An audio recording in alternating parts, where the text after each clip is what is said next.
Wrestling is life. Wrestling is life. Wrestling is life is wrestling. Welcome to another episode of Wrestling is Life is Wrestling with Cody Deaner. I am your host, Cody Deaner. I am a professional wrestler with Impact Wrestling as well as independent promotions all around the world. I'm a professional wrestling producer with Impact Wrestling. I'm a professional traveling motivational speaker going into schools and sharing my story and the lessons I've learned along the way to youth all across North America.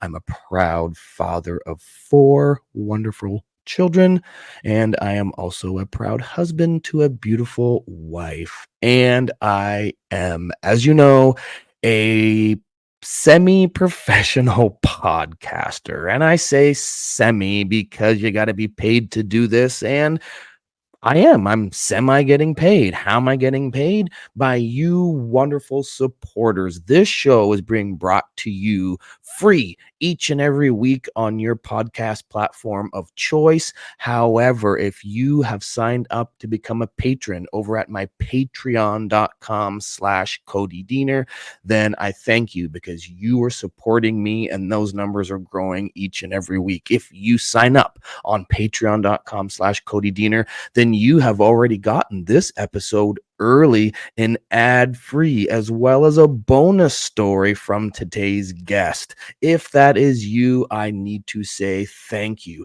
If you want that to be you, head on over to patreon.com/Cody Deaner, see what I got up there, and consider maybe joining and supporting me in this project that I am doing.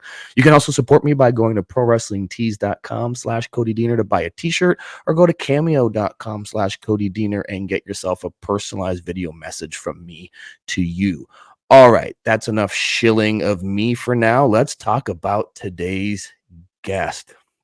I'm pumped for today's guest and part one of my conversation with the very talented Steve Maclin. This is Wrestling is Life is Wrestling. And when I started this concept, I wanted to make sure that I brought on guests that I respected within the wrestling business. But because this is Wrestling is Life is Wrestling, I wanted to bring on guests that I thought had a very interesting life story.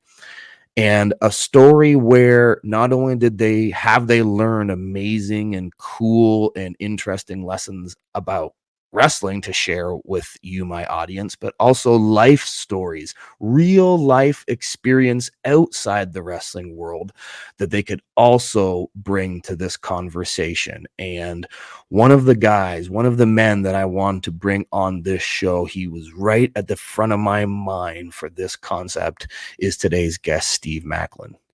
He's not just been in Impact Wrestling, killing it there. I get to see that firsthand each and every television taping and pay-per-view and Impact Plus special I do with Impact Wrestling.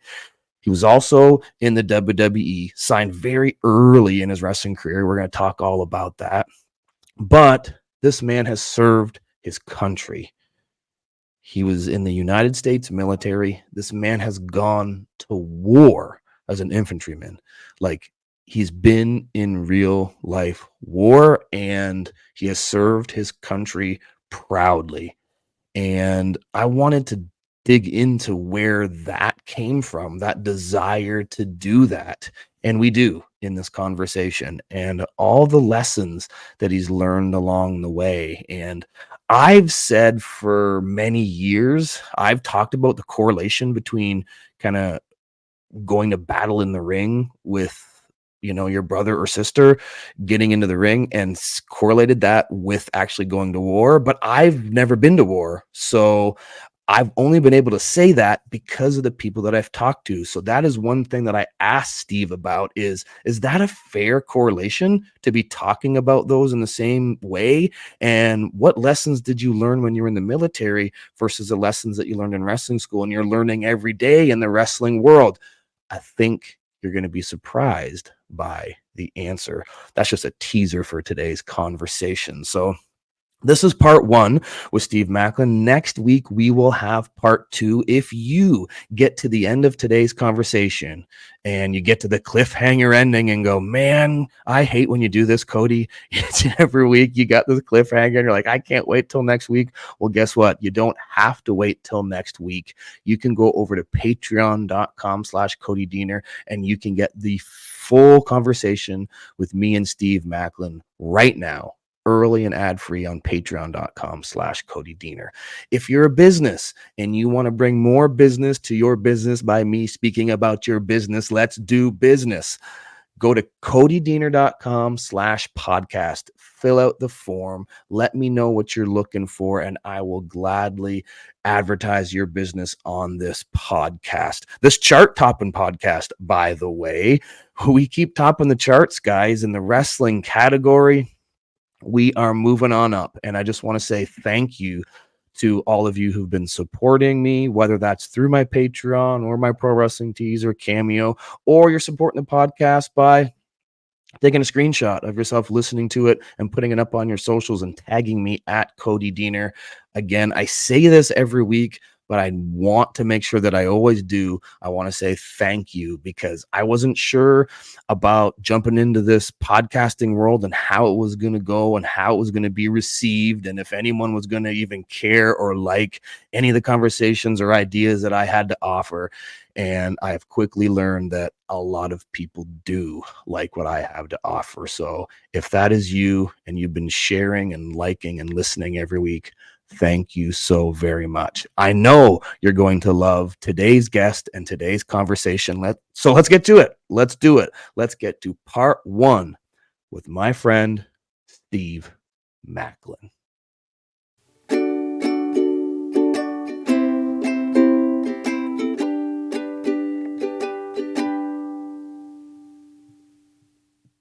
All right, dude. Thanks for doing this. Yeah, man. Thanks for having me on. I appreciate it. I know I have not been doing this podcast game for very long, so I'm now that guy that feels self-conscious when I approach people. I'm like, hey man, can you do my podcast? And because I'm sure you get asked that a lot, like myself. You get asked to do so many, and I'm constantly saying no. So I'm just expecting a lot of no's from people, and totally okay with that because I get it. But I haven't gotten any no's, and I've only asked kind of a handful of people, and you were one of the handful of guys that I wanted to talk to. Well, I appreciate you thinking of me. Worst people could say is no. So that's true. That's a very good point. I've given that advice to many young people as I travel and do motivational speaking. You know, when I talk to young kids and I'm talking to them about like chasing an opportunity and they're talking to me about being afraid of something. I'm like, well, the worst thing that can happen is the person says no. And they're like, oh, yeah, I guess you're right. It's like, that's just, we're starting off on a good note, Steve. That's good advice. The worst thing that can happen is just say no. So one of the reasons I had you in mind and put you at the top of my list of guys I wanted to talk to is this isn't just a wrestling podcast. This is a life podcast. So we're going to talk about wrestling because we're both wrestlers and we both love it. So, I mean, we're going to be talking about that, but I want to talk to people that I know have a very unique and interesting life story, and getting to know you over the last couple of years and learning about you. I know that you've got a lot of life experience. You're not just somebody that grew up, wanted to be a wrestler, got into wrestling, became a wrestler, and that's it. You've got a lot of true, I want to say, manly life experience that I think is missing a lot nowadays. And one of the reasons I respect you very, very much, and one of the reasons why I wanted to have you on the podcast and just talk to you about that, because one of the pieces of feedback I've been getting a lot from listeners of this podcast is I'm realizing not everyone that's listening to this is a wrestling fan, right? So they're listening to it and getting a lot of encouragement and motivation and life advice from the conversation I'm having with people. So I know that we're going to be able to do that today because I know you've led a very interesting life. So before we jump into any of that stuff, what I like to know is, because I don't know this, even though we've had some good conversations, what were you like as a kid? What was Steve Maclin like as a young boy? still the same me now. I'm a giant kid just grown up in a 36-year-old body, and Yeah. I think that's the one thing. Like coined the phrase of wrestling is life. It Mm, really is like everything from growing up to now where I'm at in life. I'm still the same person. When I mm, got into the business, that was the first thing was told to me by Darren Young, Fred Rosser. He said, just don't ever let this business change who you are. Stick to who you are and never let it change in that meaner and in demeanor. And I've seen that so many people, like from my time in the Performance Center with WWE, and then even to now in Impact Wrestling, like you see how people grow and where they go to and where their head is at, or does power get to their head, or does stardom get to their head, or like who kind of stayed the same and who's level keel on just being who they are. And those are the people that I try to surround myself with, is like who is just their right mind, who is their true self. And those are the people that I gravitate to, and those are the people that I like to work with, and that's like how you grow. And that's also just the business. But for me as a kid, dude, I'm the same kid that loved to play watching Platoon and Full Metal Jacket. I grew up watching wrestling, and it's just like the same thing I was doing as a kid, I got to do as an adult. And in my younger years, I went from the Marine Corps into wrestling. Like I've just literally gotten to do everything I wanted to as a child growing up, and imagining and picturing myself jumping off the Hell in a Cell at some point in life. Maybe that'll happen. Uh, I don't know, but then like it's just crazy to just think of the life that you have, and when you put an idea out there and you put yourself in those positions of like, I want to do this, and I'm not taking no for an answer. And again, it's like all you have to do is ask. So it's yeah. just like, hey mom, I want to do this. Hey dad, I want to do this, and they would, okay, go do it. And if I failed, they supported me with it no matter what. If I succeeded, they kept pushing me even more, and they let me do what I wanted to do without ever kind of saying, hey, you shouldn't do that. Like they let me learn and grow myself. Oh, that's huge. So your parents were very supportive. They were very Yeah, supportive parents. we grew up middle class. My parents, my real dad, he passed away when I was a freshman in high school, Oh, I'm sorry to going hear into that. going into my sophomore year. No, it's okay. Yeah. But my parents split when I was 6. So when they split, it just, I don't know, it was a typical 90s kid. Grew up late 80s and then was born in the late 80s, I should say, and then grew up in the 90s. So like divorce is always the thing, and people Mhm. had their problems. And like you look back at it now when I'm older, and it's just like that's just life, and it's just the way it is. People grow and you learn from your mistakes, and people make mistakes, and it's okay to make mistakes. Yeah. So you just, I don't know, like my stepdad, when he came into my life, it was just great because it wasn't one of those guys just trying to replace my dad. He just became my dad on his own Oh, by just great. Yeah. just kind of like like he's my dad. Charlie's my father, my stepdad, and it's just I learned a lot from him, just how to just how he treated my mom, and I learned how to respect that aspect. And he already knew when I was in high school that I wanted to go in the military, and it took 2 years after I got out of high school to figure out what I wanted. And when I came home with the papers, my mom really did not like it because I was an only child. Iraq was still hot, and Afghanistan was just starting to spark again. And Hmm. my dad said, he's like, I know you want to do this, so just go. He's like, if you full heartedly want to do Wow. this, go do it. And I said, okay, see you later. Wow. That's Sorry, I huge. kind of went on a rant there, but No, no, no. we got there. It No, just, that's good. No, no, no. I yeah, appreciate that. I'm the same way when people are talking. I'm not, and I'm never gonna cut you off because you just laid down. You laid a lot of stuff there, and a lot of things that, as you were talking, were bringing things to mind in terms of the similarities. Not the military stuff, but which I definitely want to get into. But yeah, I also, my parents divorced when I was very young, and that affected me greatly. But a lot of positive things came from that as well. I never ended up getting a supportive stepdad out of that, though. I had a stepfather who was not supportive, and he wasn't in the picture, and yeah, he wasn't good for my life. But that's so awesome that you did have that, and you had yeah. somebody that you respected.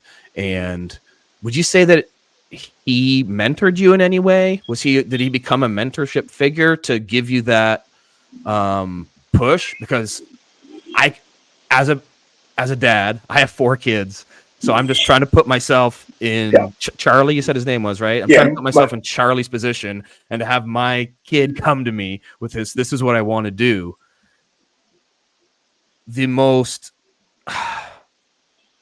probably the most intense, dangerous position you can put yourself into that I can think of, that my son would come to me and for me to say what Charlie said to you is, I know this is what you want. So that supersedes anything that I might have to say. Just go do it. I think that's quite remarkable, actually. Yeah. Well, my mom kind of took the reins. My mom was the alpha in the Okay. household. I think most households have that, where the mom is the Yeah. alpha within the household. But Sure. once you're out of the household in real life, like, it was just mostly, he gave me life skills and common sense and how to just be out in the world, which was cool because he's a locksmith, grew up a blue collar guy, and just, he worked his ass off every day. And when I would go to work with him, I really got to realize, like, oh, this sucks. Like, it's a good job and a good trade to have, but I was like, this isn't the life that I want. He knew that's not what I wanted, but he taught me that. He taught me the little skills of how to rekey locks and pinning locks, how to, like, just fixing doors, just basic man stuff. Mm-hmm. It's just something good to know for your back pocket later down in life. And then here I am in the house and trying to figure things out. And every now and then I call him, hey, how do you do this? How do you do this? Yeah. Instead of going to YouTube, my dad's my go-to for my YouTube. I wish I had that, man. I wish I had that. I have that same thing now that I'm the man in my house, and it's like, oh, this needs to be fixed. I'm like, I have no idea how to do that. My dad didn't do that with me, and it's one thing that I wish he would have done more of. So that seems like a small thing, but it's not. That's not a small, trivial thing at all.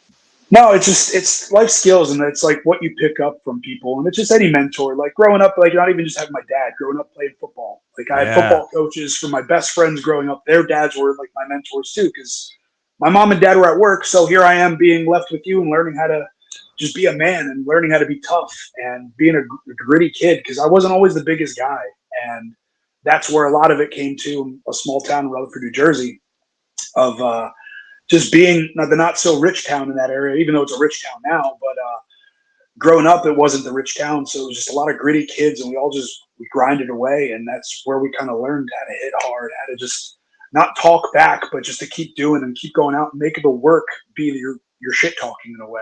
Yeah, was how I grew up, and I still kind of hold that true now. And it's just, again, that mentorship and having somebody there to just teach you. And you don't really learn those life skills at that moment. You look back on it, and that's when you're, oh wow, that's when this clicked. Mm-hmm. It's the same in wrestling. It's the same in wrestling. Wrestling's life. Exactly. So it's funny when things in life click to everything. Wrestling is everything. Yes. Yes. So what would you say going on that note? Is there something specifically that comes to mind that I'd say, like, what did Charlie? Is there something that a life skill, or just you even said common sense, which isn't so common anymore? Is there something that Charlie taught you that you find yourself using a lot in wrestling? If you're going to do something, go whole hard and give everything to it. And even when I started training at the Monster Factory, I didn't tell anybody I was going to do it. They had a tryout in May of 2012. I didn't tell anybody. My dad's like, where are you going? I was like, oh, I'm going to school, and then I'm probably going to go to the gym afterwards, because I was going to college at Rowan at that time in South Jersey. And I went to the tryout. I came home. He goes, where have you been for the past 12 hours? I was like, just kind of went to the gym, worked out. He goes, no, where were you? And it's hard to lie in my family, especially to my parents. You don't want to, just because it's bad to just disappoint them. But even though every now and then there's a white lie. Yeah. But he's like, what did you do? I was like, well, I went to this wrestling school. I was like, uh-huh. He's like, what'd you do? I was like, well, I got in a ring and I wanted to try it. And he goes, is this something you want to do? I was like, I think this is. I was like, I got in the ring and I fell in love with it. And I was like, I kind of want to maybe try this a little bit more and see where it goes. And I loved wrestling growing up as a kid, and he watched with me, taking me and that's also another key point in my life. My stepfather was the one that took me to a lot of shows at Continental Airlines Arena growing up. So he knew my love for wrestling. And then it was the moment when him and my mom came to one of the shows at the Monster Factory. I wrestled in my first actual singles match. And afterwards, we went out to dinner at one of the diners. He looked at me. He goes, you're going to do this, huh? I was like, yep. He goes, put everything into it. And if I could take one piece of advice, that's, again, from him, just put everything into it. Yep. And if you got 1 foot in, 1 foot out, you're not going to be successful in anything. If you're going to put 100% or even 110%, that's all you have to give. Yes. I remember it seems like such a small thing, but those small life lessons that we pick up as a kid really end up affecting us later in life. And in wrestling, I remember once as a young kid, I don't even know why this popped into my head. It seems so trivial, but I was mowing the lawn, and I didn't do a good job of it. I just wanted to get it over with and do it. And my dad just gave me hell for it after. And it's like, it's just a stupid lawn. And I'm like, I'm not understanding why my dad's giving me this grief. I mean, I'm this 12-year-old kid. I don't want to do this. I just want to go play with my friends. And he's like, if you're going to do something, do it right. That very simple advice. Like, if you're going to mow this lawn, you're going to mow this lawn correctly, and you're going to do it properly. You're not just going to flake through it. And that's huge. It's kind of a version of what you're saying your dad kind of instilled in you. Like, you got to, if you're going to do it, you do it right, and you go full. And if you're going to be successful in wrestling, as you know, you've got to be that way. Yeah, and it's the same thing here. Like, Dio laughed, like, we're around the house doing house projects outside. She's like, how do you know to do this? It's like, I don't know. I watched my grandfather growing up in the garden. I was like, my dad did this. And that's just the thing. You keep your mouth shut, you watch, you listen. Mm-hmm. The same in wrestling. Yes. You hear that, right? For any young wrestlers into this, which I know there's a lot, they've probably heard this phrase, from one of their mentors or an older person, like, keep your ears open and keep your mouth shut. And that's not just, I think a lot of people misconstrue that and think that advice is something that an old grizzled vet just says because they don't want to hear from the young guys. But what you just said is the reason that's the advice is, if you shut your mouth and open your ears, you can learn through osmosis by just simply observing. And when you're starting out trying something, that's what you need to do. It's like language, right? Like, kids can't even speak when they're young, but it's this crazy phenomenon. Like, how do people even learn how to talk and learn language? Well, they listen, and they're watching people speak and their mouths move. And then that's how we learn language. Wrestling and business and life, a lot of things that we learn is the same way. You just have to watch and observe and take it in and shut your damn mouth sometimes. And I've made, and the only reason I know that that's true is because I've made that mistake a lot in my life too, is not shutting my mouth and having it blow up in my face. Yeah, well, same. I'm an Irish kid from Jersey, so I never really shut my mouth sometimes. But a lot of times when we're at work, I keep my mouth shut unless I know it doesn't matter. So, I want to jump into the Monster Factory stuff, but not yet. I kind of think chronologically. So the military stuff came first, right? Like, before wrestling school. Yeah. So what drew you to that? You said that that you want to do this, and then Charlie said, "Yep, go do it." Your alpha mom, took control and gave you the blessing. What, as a kid, drew you to that? Because I that's something that's foreign to me, because I wasn't. I don't know if it's because I'm Canadian and it's a Canadian thing. Yeah, is it? Okay, so like, that wasn't something that I ever considered or thought of even for a second. So what drew you to that? 9/11. When September 11th happened, I was a freshman in high school, and I grew up my dad was Army, my uncle was a Marine, my grandfather on my mother's side was Army as well, when I was way back when. But it's just something that I don't know, was my dad, my real dad, Walter. He just, I don't know, always Platoon was on, Full Metal Jacket was on, some type of war movie was always on. And it was just like one of those things. I was like, oh, I thought this was cool. Like, it was just, I don't know, just military was cool to me growing up. Wasn't a military brat or anything, but it was just one of those things where I just thought it was cool. And then 9/11 happened, and it was just, I don't know. I just, when you just feel like you need to do something, and you don't know why, but you're like, I have to go this way. Everybody's going to college. Everybody's trying to go play a sport. And when I graduated high school, I was like, I don't really want to go to college. My parents tried to beg me to do, and I did it for about a year at community college. And then I was just like, you know what, this isn't for me. I was like, I need to do what I want to do. And then that's, again, when I brought home the paperwork to my mom, my stepdad. And that's when I just went and stood on those yellow footprints in 2007. And that was their ass. And I deployed in 2009 and 2011 to Helmand Province, Afghanistan. I was with 2nd Battalion, 8th Marines. I was weapons company. I was an 0331, which is a machine gunner. So I was infantry. I got out of it what I wanted, man. Everything I wanted out of it. And part of me wanted to stay in. And when I did try to re-enlist after my second tour, I put in a MESEP package, was putting in orders to go to OCS, to go to Officer Candidate School, because if you're going to make a career out of it, might as well make money doing it too.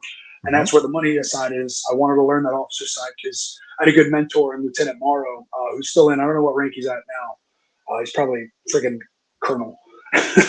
But you know when you meet somebody, and doesn't have to really say much, but you just all right, I'm gonna follow this guy. Yes. Just because he got a good head on his shoulders, and he just pushed it without having to push you. And he's just one of those guys that saw something young in me as a Lance Corporal, and he pushed me as an officer. So it was just one of those things. All right, maybe I can give this a shot, and I also get my education at the same time. I can better my career. But once I turned in the MESEP package, I got told denied for tattoo policies because at that time, below the sleeve was not allowed, and there's it was just different tattoo policies. All right, cool, whatever. Let me get out, and I'll go to school anyway. And if the tattoo policies change, I can always come back in. And that didn't happen. I got into a wrestling ring and fell in love. Oh yeah. So that I can relate to. So it's like I can relate to.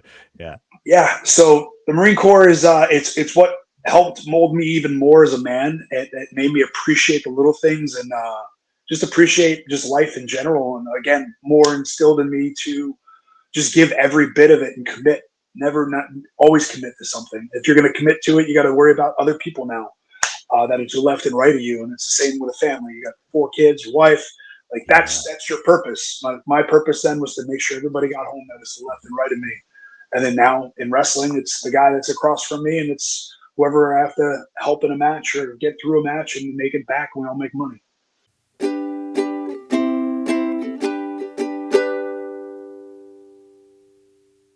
We are going to take a quick commercial break to tell you about an amazing new product. And I don't use the word amazing lightly. I could use some other words other than just amazing. I could say wonderful. I could say expertly done. And what do you mean expertly done? Well, this is what I mean. This amazing and wonderful product I'm going to tell you was created by an expert. It was expertly done. An expert in what? An expert in sewing. And I have this expert with me right now, and her name is River. Yes, this is River. She is my 12-year-old daughter, and she loves sewing. Why do you like sewing, River? Because I like to make things. That's right. You're very creative. You just like to make things. What is it about making things that you like? Is there something? I like making things too, because I'm an artist in a variety of ways, whether it's making music or making a story unfold in front of people's eyes in the wrestling ring. That's really art.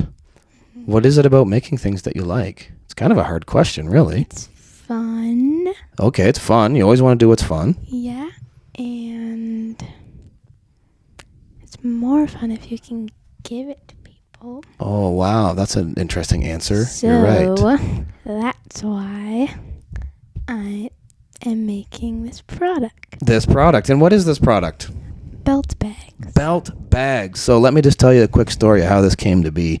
I won a championship belt, and it is a beautiful championship belt. You can see both this championship belt and the bag that my daughter River made me over on my Instagram at Cody Deaner. And I had this belt made, and I wanted to make sure that I was able to protect this belt and not get it scratched, because I put it into my carrying my luggage, and I'm carting it around the world when I go do my wrestling events and signings and my speeches. I actually bring it with me too. So whenever I bring this belt around, I want to make sure that I preserve it and don't get it scratched. And I'm like, I need a belt bag. And I went online looking at belt bags. I'm like, man, these are pretty expensive. And then I saw what some of them were. They were just like these very simple yet beautiful velvet bags. And I thought, wait a minute, my daughter loves sewing. I wonder if she could make me a belt bag. And I asked her to, and she did. I'm holding it in my hands right now. You guys can't see it, but if you want to see it, go to @CodyDeaner on my Instagram. And like, what is this, River? What's it made out of? Velvet. It's made out of velvet. What color is it? Black. Yes, it's a beautiful black velvet. It's soft to the touch. And then what's on the end here? What did you sew into the end? A rope with metal stopping things on the end. Yeah, so there's a string, so a drawstring. Yeah, that looks nicer and stops that rope and string from fraying, right? So we've got this beautiful rope, high quality rope through the end of this bag with these really cool looking shiny black metal ends to stop the rope from fraying. And it's just a drawstring that pulls it tight, and you can customize these, right, River? You can make them for any size. So River made one for me, and I posted a video, and someone's like, oh man, that's really cool, I want one. And then all of a sudden we realized my daughter River now has a business, and she's made some for a bunch of friends of mine, as well as some fans that have already messaged me. So yeah, we've got a little side hustle here going, River. You're going to be like a little belt bag factory all in one, just you. So do you like it making these things? You do. You enjoy this. So this isn't just something that you're going to do just as a side hustle, just to try to make money. You actually like doing this as well. And you're raising money for something. What are you trying to raise money for and saving money for? A trip, aren't you? Oh yeah. Like some way down the road. Where you want to go? Paris. Yes, you want to go to Paris. You and your friends are saving for a trip for Paris, and you are willing to put in the work in order to make that happen. So you're going to make these bags. If people want a bag, what do? They message you? Yes, they message me, because we're not making you a website and having you interacting with people right now. No, they have to go through Daddy, right? They got to go through me. So they can just go to my Instagram at Cody Deaner. If they like the pictures of the bags that they see, then they can just hit me up and message me, and then we'll customize them. What does that mean? How do we customize these things? You send measurements, and then Okay. we measure it correctly so that it's the perfect size. And then so your belt's nice and fits perfectly. Not too much fabric, not too less. It's like just the right amount, customized right to your bag.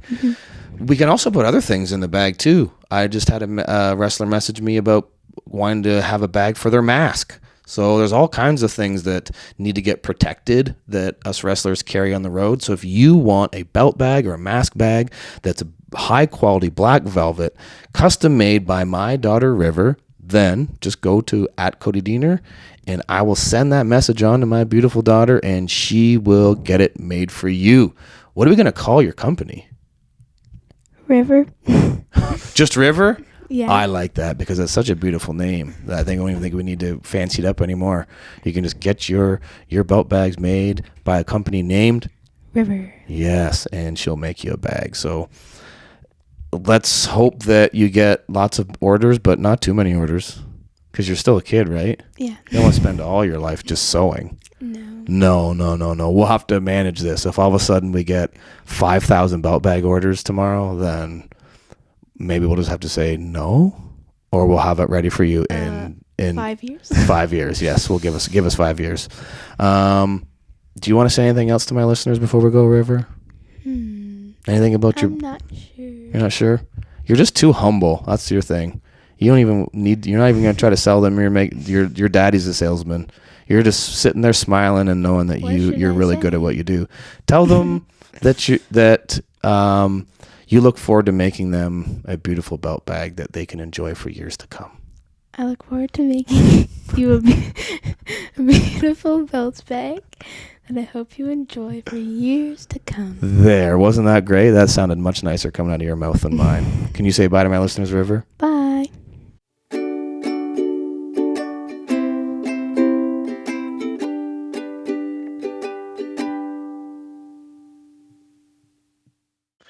Wow. So I'm so happy that I have you right here to ask this question, because I've said this and made this connection because I heard it from someone who had served, and I'd like to hear your take on it.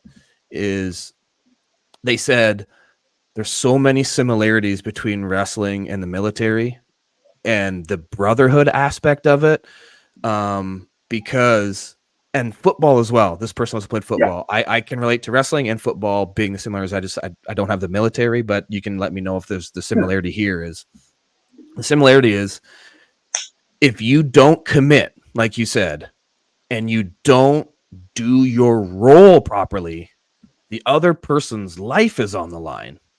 You know, in football, it's not necessarily as extreme. It's not, because that person's they're going to get hit hard and maybe really, really hurt and injured, not necessarily going to die. But in wrestling, literally, if I don't commit properly to the body slam, follow through with the way that is supposed to be done, that person can literally die.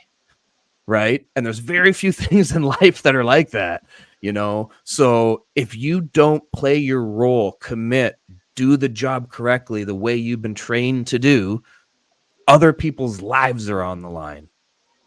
Is that a fair connection? Because I've made that connection to people many times because of what I heard from somebody, but I'd like to hear from somebody who has the actual experience in both. Very much so. And I'll probably go to it later, but it was a conversation I think I had with you and UI. I forgot where we were, but it was about combat. But we'll get to that one after this. But it is there's so many similarities. And it's just from the moment you start training in a wrestling ring, from the moment you get to boot camp, you break everything down Barney style. You learn how to get dressed properly. You learn how to get in a ring properly. You know how to walk in the ring. You know how to run the ropes. You have to learn how to walk in formation. You learn how to march. Everything is so meticulous, and everything relates back to basics and how you can listen.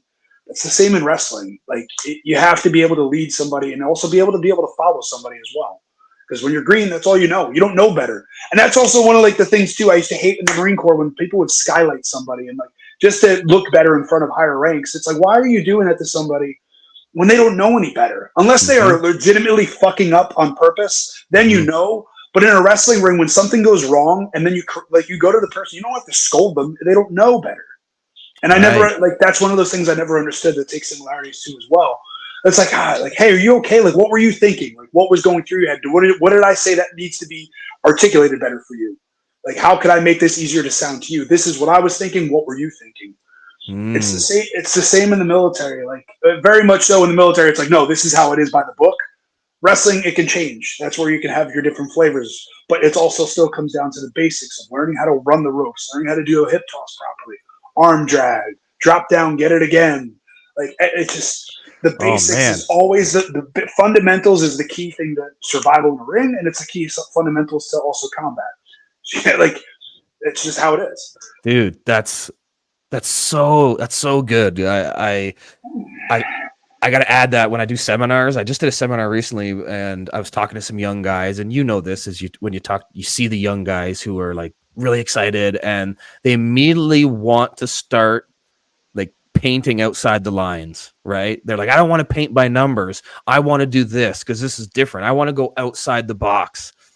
And I tell these guys, look, man, you need to learn how to do a paint by numbers coloring book before you can create a masterpiece.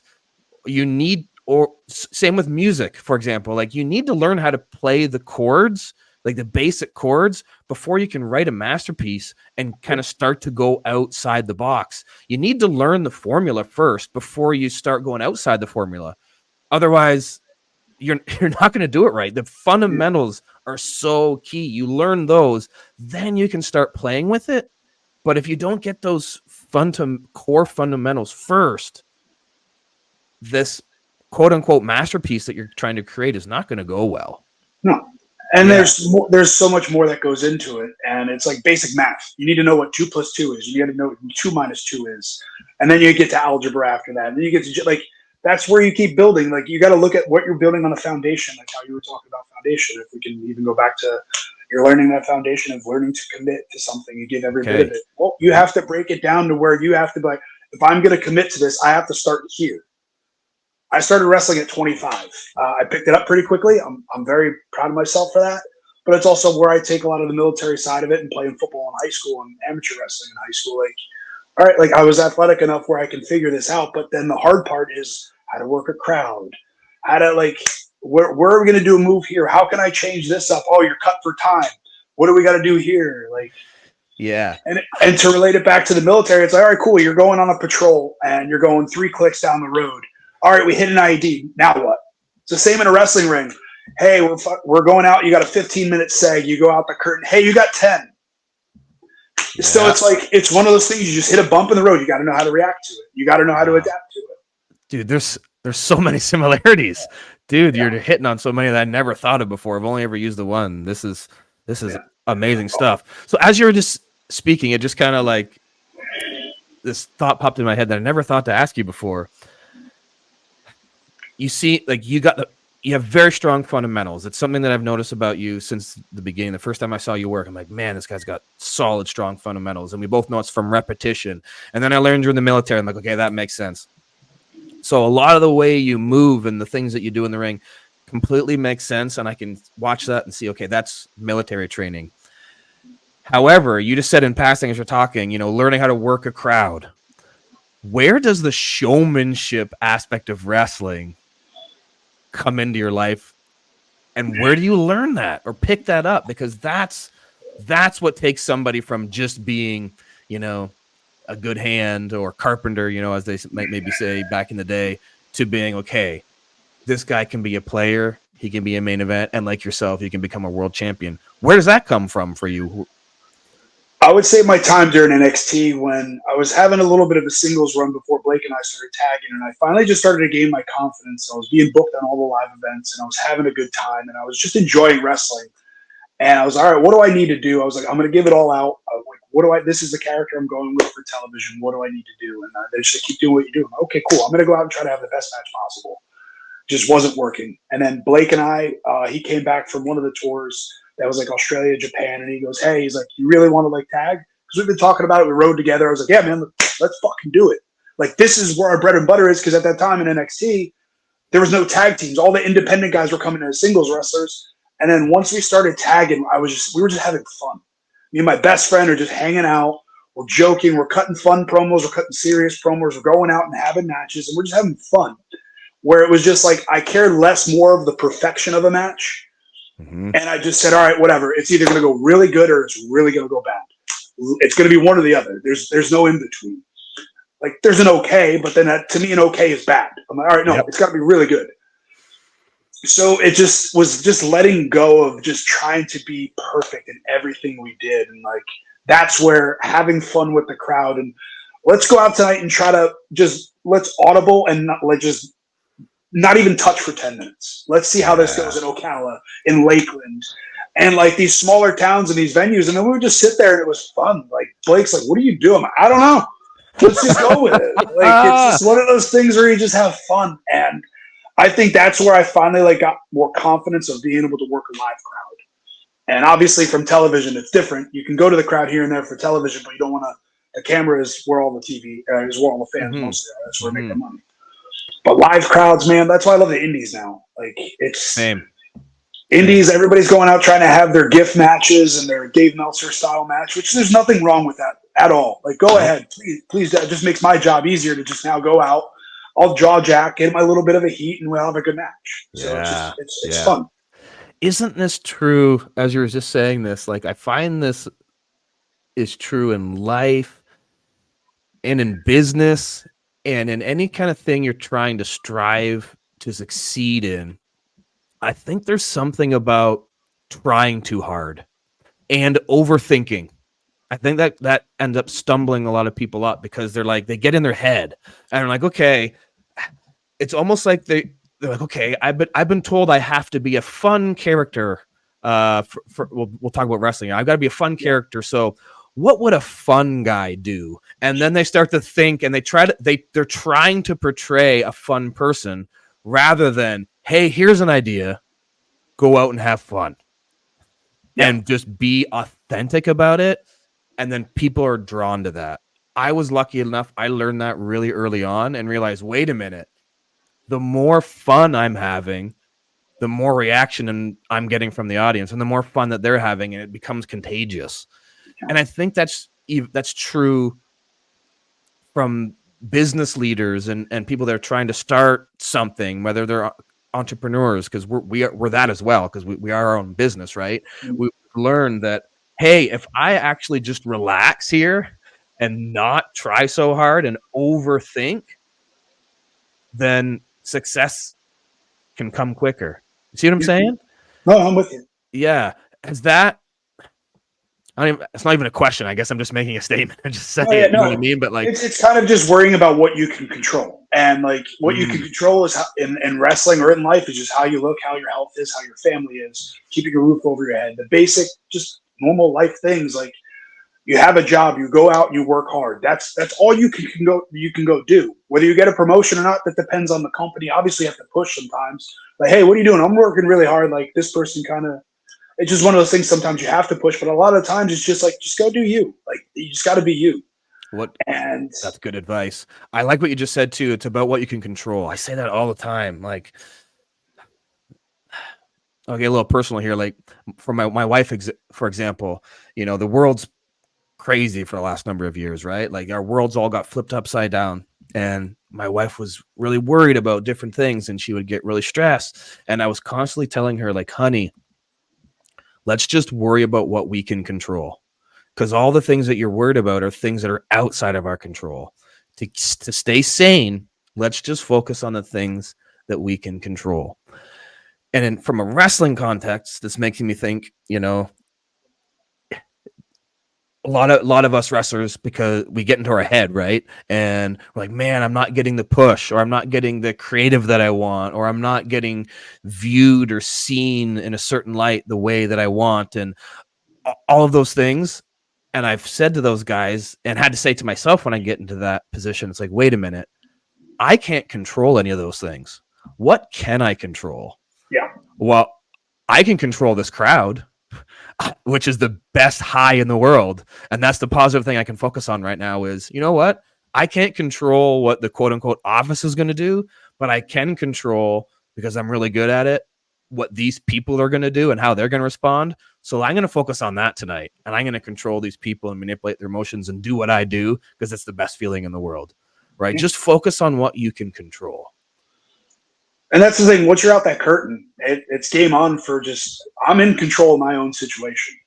Like, they can tell me, oh, you do this, this, this, and this. Okay, cool. When we go out there and then it's time to deliver, that's on me.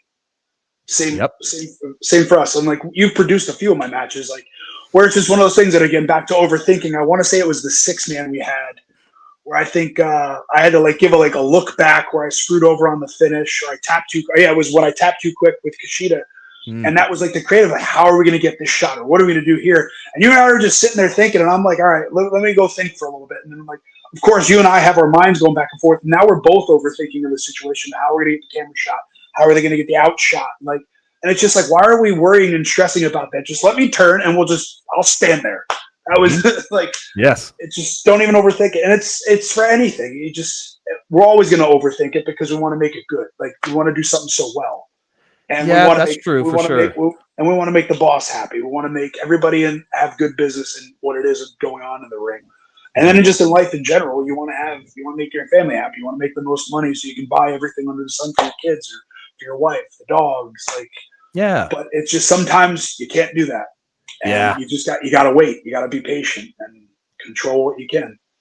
So talk about being patient, because I'm somebody that I've been wrestling for 23 years, Steve, and I didn't get my first contract until about a decade in. And I did my deep dive research on you, which means I read your Wikipedia page for 5 minutes. And I read that you debuted and then you signed a year later. Is that true? So I got very lucky, very, very lucky starting off, because, again, fundamentals. I stayed at the Monster Factory. I had Danny Cage. I had Blue Meanie, Bill Wiles. It was QT Marshall was there every now and then, just to help out and train. I had a couple matches with him that kind of just elevated me. I'm like, oh, okay, good. I'm getting pretty good at this. Mm-hmm. The fundamentals are there. I can listen. I can be put through a match. I can take care of somebody. I don't hurt anybody. And Danny got Gerald Briscoe to come in for a tryout seminar with about a year in of being at the factory. And he came in. Danny put in the word, because I was there every day. I would show up when nobody else would show up. I'd set up the ring when nobody else would show up. So here I am setting up the ring, getting chairs from the Paulsboro High School to set up in the venue at the factory in Paulsboro. And it helped out, because I knew what I wanted to do. I committed to it. And this is what I want to do. I take pride in my craft. And I know you have to pay your dues. And that's another thing, again, the military taught me. You got to pay your dues from the bottom all the way up. And I'm so glad I don't have to set up any rings anymore. But anyway, Briscoe comes in for the seminar, and we just sat for an hour beforehand, just talking, and then the rest was history. He said, stay here, don't get any more tattoos. He said, I'll get you a tryout. I said, okay, yes, sir. And I just instantly started taking no more bookings. I started just kind of branching out of the Monster Factory at that time too, I was getting excited to just go try out and experience the indies. And here I have Briscoe coming in, who's a head talent scout for WWE, and he says, "Don't go anywhere else." Okay, why wouldn't I listen to that? Yeah, good for you. So Yeah. I got lucky. The Performance Center opened that July of 2013. I had my tryout that August, and then I had extra work for pay-per-view loop, a Raw, and a SmackDown in Pittsburgh, Columbus, and Buffalo. And then it was cool. I got the call as I was on my way to extra work from Kenyon Seaman at that time from NXT, and he said, "Hey, we're going to hire you." And I was told no at my tryout, which was cool. So now I'm like, all right, cool. This is sweet. I'm going up to extra work. I'm going to try to prove myself and just do the thing that we're all supposed to do. And what do I have to do? And I got that call, and I showed up that January of, or I moved December of 13 and showed up in the PC in January of 14. And then 6.5 years, 7 years later in the company, it's crazy. Wow. You don't think. But you talk about patience. Like, it was great getting signed, but I sat there for a long time being very patient, being told, keep doing what you're doing. You're doing great. You do everything that needs to be done. All right, well, what more do? And then there comes a point like, all right, what else do I have to do? What do I need to do to get on your level? Because again, to go back to when Blake and I were tagging, you're seeing all the independent influx coming in, and it's nothing ever towards the talent. It's just the way the business is going. You're seeing an Adam Cole come in, Roddy, Kyle, Bobby, War Machine came in, who are the Viking Raiders now, Ricochet. Just all the names were coming in at that time. You're just like, well, what about me? I've been busting my ass in this building. I've been doing everything you said, and then I'm up here, and then somebody else comes in, you get knocked down a pecking order. And that's just the way the business is, and that's where the patience comes in, and it's just because that's out of your control, right? Yeah, to a certain extent. Yeah. And then that's when Blake and I were tagging, and we just both just said, "Screw it, let loose," and we had fun, and we were going out, and I thought we were having the best matches every house show. And anytime we're on a road loop, I had the best reactions because we worked with the crowd. We were wrestling with the Street Profits and Heavy Machinery. And then lo and behold, here we are having these great matches with them. They get called up and we're still stuck in NXT. That's just, again, the business. Yes, it is.